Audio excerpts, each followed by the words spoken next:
Hello বন্ধুরা, আজকে তোমাদের জন্য নিয়ে আসলাম এই ট্রেন্ডিং ফটো এডিটিং 2025 সাল। এটি আমি দেখাবো পিকচার অ্যাপ দিয়ে কিভাবে 1 মিনিটে তুমি এডিট করতে পারবে। এজন্য আমি পিকচার অ্যাপ ওপেন করে নিব। তারপরে আমি যেই ফটোটি দিয়ে এডিট করব সেই ফটোটি আমি এখান থেকে সিলেক্ট করে নেব। আমি আমার ফটোটি খুঁজে নিচ্ছি। আজকের এই ফটো এডিটটি আমি দেখাবো তোমাদের পিকচার অ্যাড দিয়ে সম্পূর্ণভাবে কিভাবে এডিট করবে, অন্য কোনো অ্যাপসের প্রয়োজন হবে না। আর এই ফটো এডিটিংয়ের জন্য যা যা প্রয়োজন হবে সবগুলো আমি টেলিগ্রামে দিয়ে দিব, টেলিগ্রামে আপলোড করে দিব, সেখান থেকে তোমরা ডাউনলোড করে নেবে। ডিসক্রিপশন বক্সে আমি আমার টেলিগ্রাম লিঙ্কটি দিয়ে দেবো। এখানে আমার ফটোটি ওপেন করার পরে আমি ব্যাকগ্রাউন্ড রিমুভ করে দিব। ব্যাকগ্রাউন্ড রিমুভ হয়ে গেলে এখানে দেখবে যে ব্যাকগ্রাউন্ড অপশনটি আছে, এখান থেকে আমি ব্যাকগ্রাউন্ড বিজি লেখাটা থেকে আমি ব্যাকগ্রাউন্ড রিমুভ করে দিলাম। এরপরে এখান থেকে আমি গ্যালারি থেকে আমার যে ব্যাকগ্রাউন্ডে ফটোটি দিব এই ফটোটি আমি সিলেক্ট করে নিব। এই ফটোটি আমার পিকচারটে ওপেন করতে হবে। এটা ওপেন করে দিয়ে দেখো আমার ব্যাকগ্রাউন্ডে ফটোটি অ্যাড হয়ে গিয়েছে। এখন আমি আমার ছবিটি টেনে এটাকে আমি অ্যাডজাস্ট করে নিব আমার সুবিধা মতো। তোমরা এটা তোমাদের সুবিধা মতো অ্যাডজাস্ট করে নিবে। এরপরে তোমরা এটাকে অ্যাডজাস্ট করা হয়ে গেলে সেভ করে নিবে। সেভ হয়ে গেলে তোমাদের আরও একটি শ্যাডো প্রয়োজন। এখানে দেখতে পাচ্ছ যে তোমরা স্টিকার অপশনটি আছে, এখান থেকে স্টিকার অপশনে ক্লিক করে দিয়ে তোমরা এখানে শ্যাডো লিখে সার্চ করে দিবে।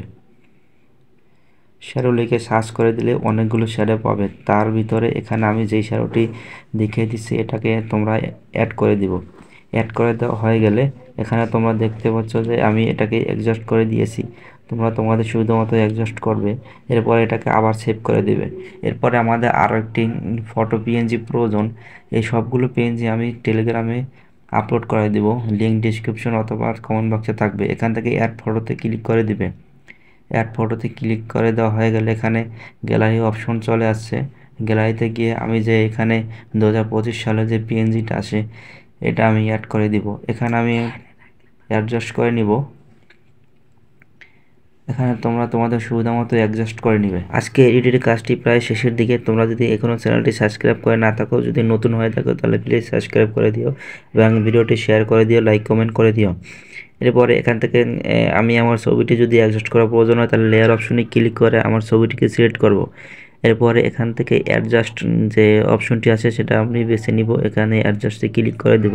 তারপর ব্রাইটনেস এখানে বেশি হলে এটি আপনি কমিয়ে দেব, কন্ট্রাস্টও কমিয়ে দেব, ক্লিয়ারিটি একটু বাড়িয়ে দিব। এরপরে এটা কালারটা একটু কমিয়ে দেব। এখানে মোটামুটি অ্যাডজাস্ট ফটোটা অ্যাডজাস্ট হয়ে গেলে কালার গ্রেডিং, তাহলে আমি সেভ করে দেব। এখানে টিক অপশন আসে, ওখান থেকে আমি সেভ করে দেব। এরপরে এই ফটোটাকে আমি ইনহ্যান্স করে দেখাবো। এখানে তোমরা যদি প্রিমিয়াম ভার্সন থাকে তাহলে তোমরা এখান থেকে ফটোটাকে এআই ইনহ্যান্স দিয়ে তোমরা এখান থেকে ইনহ্যান্স করে নিতে পারবে। অথবা তোমরা যদি রিটাচ অপশনে চলে যাও এখান থেকে, তাহলে রিটাচ থেকে এখানে দেখবে যে এইচডি পোর্ট্রেট, এখানে ক্লিক করে তোমরা তোমাদের ফটোটি ইনহ্যান্স করে নিতে পারবে। আর যদি তোমাদের এটি প্রিমিয়াম ভার্সন প্রয়োজন হয় পিকচার অ্যাপটি, তাহলে তোমরা কমেন্ট বক্সে জানিয়ে দিও, আমি এটা লিঙ্কটা টেলিগ্রামে আপলোড করে দিব। এখানে যদি আমি লিঙ্ক দিই তাহলে আমার ভিডিওটি কপিরাইট স্ট্রাইক চলে আসবো। দেখে এখানে আমার কিছুক্ষণের ভিতরে এটা ইনহ্যান্স হয়ে গিয়েছে। এখন এটাকে আমি সেভ করে দিব। পুরো এইচডি ছবিটি আমার হয়ে গেছে এখন ইনহ্যান্স করার পরে। তো আজকের ভিডিওটি এই পর্যন্তই। তোমাদের যদি আরও কোনো নতুন ভিডিও প্রয়োজন হয় তাহলে কমেন্ট বক্সে জানিয়ে দেবো, আমি সেই টপিকের ভিডিও আপলোড করে দিব। ধন্যবাদ।